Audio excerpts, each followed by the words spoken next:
We're supposed to be getting away from the days of boosters slipping money under players' pillows, but we've only embraced it. All of a sudden, these collectives started popping up out of nowhere. You were starting to hear about them coming up with these deals. They were like, there's no way they're paying that kid that kind of money. Without these individuals getting on the field and playing, these places would be bankrupt. And the student-athlete thing is a joke. During season, we were doing 60, 80 hours a week. They started to control his recovery and then fumbles. The injustice at the heart of college sport has been this economic exploitation of the players. Most of the U.S. state's head football coach at the public university is the highest paid public employee in the state. I was shocked to learn that even the assistant coaches hire their own agents. They negotiate salaries that befit bank director.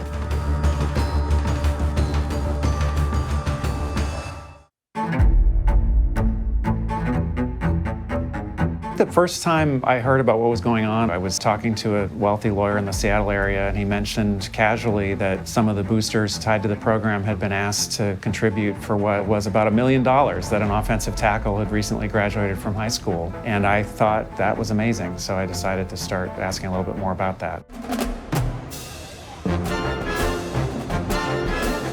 There's been a sea change in college athletics in recent years, as players inch closer to getting paid and treated like professionals. That change has been haphazard, to say the least. A lot of these deals come as private transactions through really local business people, and they're not regulated. The agents who represent the players are not regulated. Money has always been a part of college football from the very beginning. College football goes back to the 1890s, and in the Supreme Court ruling, partly a pocket history of the ways money has always been part of the sport. The justices talked about how at Yale, top player was given tuition, room and board, a trip to Cuba, and a job as a representative of the American Tobacco Company. 1948 imposed what it called a sanity code and said that you cannot use pay as inducements, and it allowed a compensation in the form of tuition for the first time. Even so, from that point, boosters found ways to give money to players.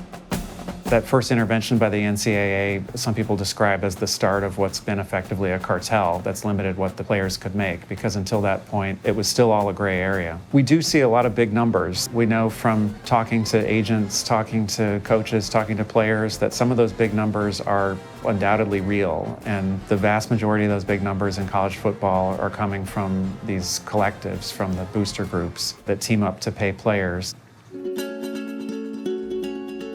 Name, image, and likeness is really not name, image, and likeness. But we've turned it into pay for play because we have donor-raised funds to be able to pay people. There's a group called Open Doors that operates a platform for endorsement deals, and Open Doors says that about 80% of the money that college football players are getting comes from these collectives. So that means that the other 20% is what you'd think of as a real deal from Nike or Adidas or State Farm. In talking to agents and coaches, they say that if you're a contributing starter on one of these big-time college football programs, you can expect to make a comfortable six-figure. That is not a salary. That is a private agreement with an often lightly capitalized business that is promising to pay monthly. The issue with all these contracts is that they can be terminated at any time, and the collectives hold most of the power, unless you're a star with real leverage. Dom, what's up? What's up, bro? I'm just checking in. So that linebacker made $850,000 for Texas? He's cornerback. He's star cornerback in Texas. $850? Yeah. God damn, $850? Whereas college athletes in the past weren't allowed to even talk to agents, this new gold rush has made finding responsible representation extremely important. College athletics and the way that players are being paid is the wild, wild west. Rules are changing day in and day out. I rep a total of 10 players personally right now between NIL and the NFL. And it is extremely hard to rep football players in particular. My name is Henry Oregon, and I'm the co-founder of Disruptive Sports Agency. The difference between college athlete and pro athlete, both of them get paid handsomely, the ones that I represent. But one has to go to school. Football is the most unique sport out of all of them as it relates to NIL because there's the most amount of players on a team. There's more players that are paid than any other sport. Usually most of the dollars for the boosters are allocated towards football. Football typically makes the most amount of money for the school.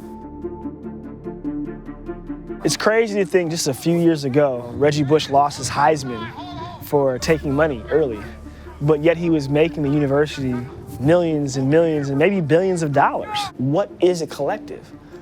They're the fan base, the boosters of the school. So all they were doing was bring light into what's been done in the South for decades that nobody's talked about. They've been paying these players down the South. That's why they got so goddamn good. The best players want to get paid now. It's all about how much can you bargain with the collectives or schools. It's all about the level of talent of your player. You have more leverage when your player goes into the portal if he's a dude. What is a dude? A dude is somebody that is either all conference, not second conference, all conference, or is exceptionally talented that has an NFL grade at a smaller level school. That's a dude. Your 11-man offense at a power four, most of your starters making anywhere from $100,000 to $350,000 on average, the lower end of the market.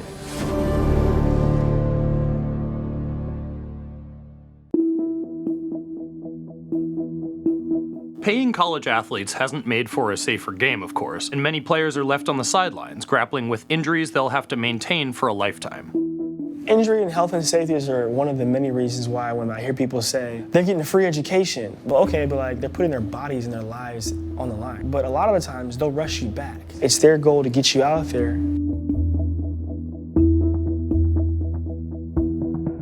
It's still very much the Wild West in terms of what universities promise versus what they deliver in terms of their care for their students. Channeling is Walter Paydays. He goes up and in for the score. Negwa with 4 total TDs, 1 receiver. Emeka was a 4-star recruit coming out of high school in Texas, which meant he was considered very, very good.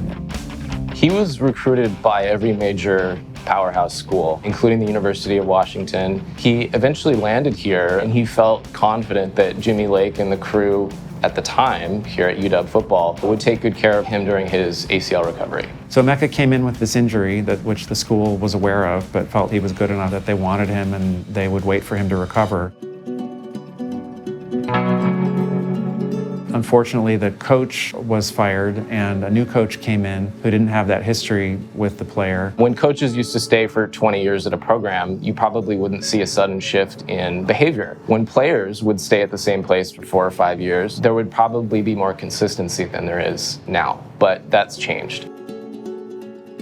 The doctor at UW who was overseeing Emeka's care was following the instructions of his surgeon, and there was a 8 to 9 month minimum recovery plan. Once Coach DeBoer arrived, the tone shifted and suddenly he was doing things that he had no business doing at that point. The coaches publicly ridiculed him for not being able to complete workouts repeatedly. Different coaches, they'd cuss at him in front of the whole group until he felt he really had no choice but to do what everyone else was doing, even though he wasn't supposed to be.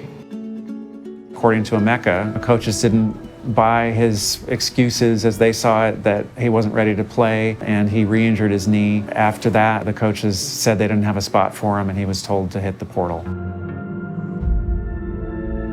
Emeka came here and he was 17. Eventually he got his food card taken away because he wasn't on the football team anymore. And he's a kid from Texas, had nobody here, no family, and he's completely on his own because they cut him from the football team. So the basis for the lawsuit against the university is that they started to control his medical care and his recovery and then fumbled. Tens of thousands of dollars in medical bills, and the university didn't cover most of it.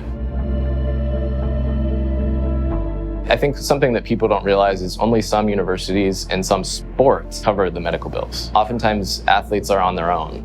Emeka was devastated. I mean, this was mostly because it felt like a betrayal. He really, really believed that he could trust the university to do right by him and take care of him medically. It seems like the bare minimum universities could do is pay the medical bills while the students are there. And that's not just for them to be able to play, it's for them to be better off for the rest of their lives, right? Because some of these injuries are so severe that they could have problems 30 years down the road if they don't have access to proper care.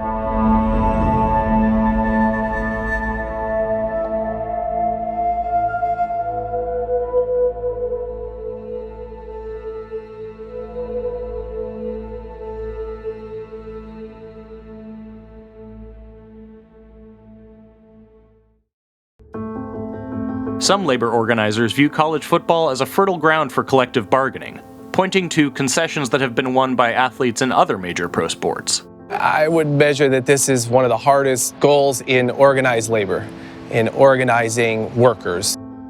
I guess we could start it about 10 years ago. I was a faculty member at the University of Minnesota. At the time, I didn't care about college football. I'm the most unlikely person to lead this association. I was not even a fan at the time. I took interest because I had students who were college football players in my classes.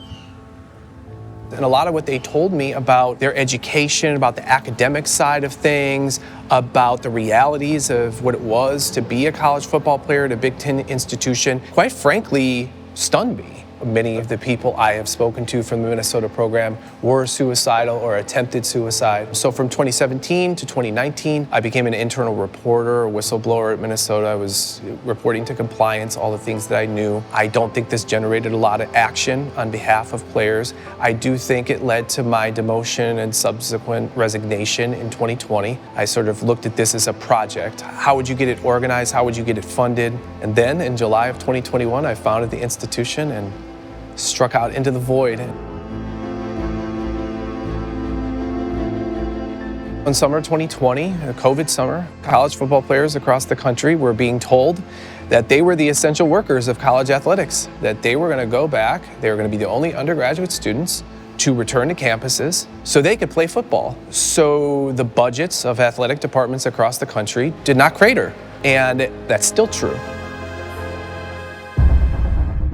The NCAA this year finally decided to settle what's considered the biggest antitrust case against it, the House case, and the settlement would require $2.8 billion to go to former players, and it would force the athletic departments to a share of the revenue to players directly for the first time, about $20 million a year. The last thing the NCAA wants is for these athletes to be considered employees, because then they'd have to give them benefits that are the equivalent of everyone else, because the NCAA's strategy has been to settle this House case, use that as the framework to convince Congress to give it this antitrust exemption and to recognize that players don't have to be employees. And it seems like over time it's inevitable, because unless Congress declares that student athletes are not employees and officially exempts the NCAA from antitrust law, over time they're likely to be recognized as employees, and the universities will have to respond. Once you enter the transfer portal, the school can take away your full ride scholarship.